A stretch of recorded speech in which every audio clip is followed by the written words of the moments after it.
পুনৰ স্বাগতম জনাই মই অজয় হাজৰিকা আপোনালোকৰ মাজলৈ মই লৈ আহিছোঁ কেইপদমান বহু যুগীয়া মানে প্ৰায় শতায়ু গৌৰৱিব হৈছে তেনেকুৱা দুপদমান বস্তু মই দেখাবৰ কাৰণে আহিছোঁ। আজি আপোনালোকক সেই বস্তুকেইপদ মই দেখাম।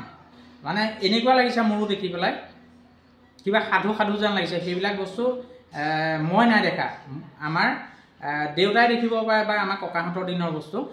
আজিৰ পৰা প্ৰায় 70 বছৰ আগৰ এটা মই ৰেডিঅ' দেখাম প্ৰথমতে, তাৰপিছত নেক্সট মই আপোনালোকক দেখাই গৈ আছোঁ। এতিয়া আহক মই এটা ৰেডিঅ' দেখাম।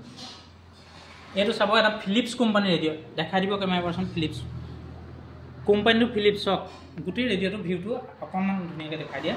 এইটো এটা ফিলিপছ কোম্পানীৰ ৰেডিঅ' চাওক। ইয়াৰ বয়স বৰ্তমান 70 বছৰ। ওপৰটো সম্পূৰ্ণ কাঠৰে নিৰ্মিত আৰু এইটো এতিয়াও মানে বজা অৱস্থাতে আছে। এইটো চেনেল আপোনাৰ চাওক, এইটো চাওক সুন্দৰ হৈ আছে। এইটো এনেকুৱা পুৰণি বস্তু আপোনালোকে ৰাখিছেনে বাৰু সংগ্ৰহ কৰি? আজিৰ যুগৰ ল'ৰা ছোৱালীক অন্ততঃ আমি দেখাব লাগে, জনাব, আপোনালোকে নাপাহৰিব। এইটো এটা ৰেডিঅ' দেখাই দিলোঁ। তাৰপিছত আপোনালোকৰ নেক্সট আহি গ'ল, এতিয়া এই দাদাজনৰ ঘৰত কোৱা মতে এইটো ব্ৰিটিছৰ দিনৰ এটা টেলিফোন। এইটো দেখিলে? ইয়াক আমি আপোনালোকে দেখিছে চাগে। ইয়াৰ কিন্তু বয়স এতিয়া এই দাদাৰ ঘৰত জনোৱা মতে প্ৰায় 60 বছৰ হৈছে।